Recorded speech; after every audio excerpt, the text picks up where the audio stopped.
Open பண்ணி பார்க்கலாம். Ready ஆகிடுச்சு காலிஃப்ளவர் பொரியல்.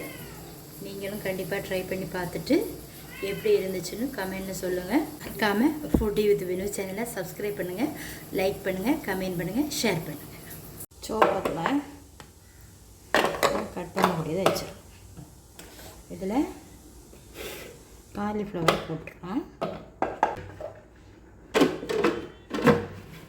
லாக் பண்ணிவிட்டு சாப் பண்ணி எடுத்துடலாம்.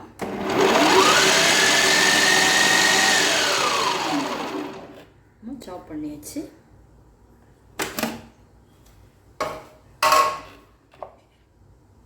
இந்த மாதிரி கட் பண்ணி எடுக்க வேண்டியது. அதெல்லாம் அரைச்சாச்சு. அரை முறை தேங்காய், 1/4 டீஸ்பூன் வத்தல் மிளகு பொடி, 1/4 டீஸ்பூன் ஜீரகத்தூள், பூடு 2 பல்லு பூடு, கறிவேப்பிலை அரைச்சி எடுக்க வேண்டியதுதான். கட்டி தான் வச்சுருக்கோம்.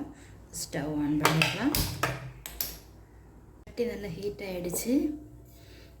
இப்போ நம்ம கோகனட் ஆயில் இட போகிறோம். 1 டேபிள் ஸ்பூன் கடுகு, உளுந்தம்பருப்பு 1/2 டீஸ்பூன் இடுங்க. வெங்காயம் கட் பண்ணி வச்சு அதை நல்லா பொரிஞ்சு வந்ததும் கறிவேப்பிலை அதை உள்ள போட்டோம். அவர் வந்து கட் பண்ணிச்சு. அதையும் கட் வந்து 1/2 டீஸ்பூன் போட்டு நல்லா கிளறி. தண்ணி ஒன்றும் விட வேண்டாம். எந்த பொரியல் வந்து மண் சட்டியில் வச்சாலும் டேஸ்ட்டாக இருக்கும். அதனால தான் மண் சட்டியில் வைக்கிறது. அப்பப்போ கிளறி விடணும். நம்ம தண்ணி விடாமல் ஆயிலே வைக்கிறதுனால அடி பிடிக்கும். மீடியமாக வச்சுட்டு நம்ம வந்து மூடி விட்டுடலாம். ஒரு 10-15 நிமிஷம் கழிஞ்சதுக்கப்புறம் ஓப்பன் பண்ணலாம். ஓப்பன் பண்ணி பார்க்கலாம். இப்போ இதில் 2 முட்டை வந்து நம்ம உடச்சி வச்சுருங்க. இதில் சேர்த்துட்டு நல்லா கிளறி விடுங்க. நம்ம அரைச்சி வச்சுருக்க மசாலாவையும் கொட்டிடலாம். அப்படியே மூடி விடுங்க.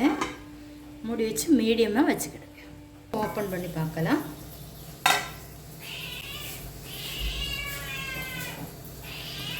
என்ன கிளறி ஓப்பன் பண்ணி கிளறி விட்டதும் லைட்டாக வந்து தண்ணி தெளிச்சுக்கிடுங்க. நல்லா மிக்ஸ் பண்ணி விட்டாச்சு. ஓப்பன் பண்ணி பார்க்கலாம்.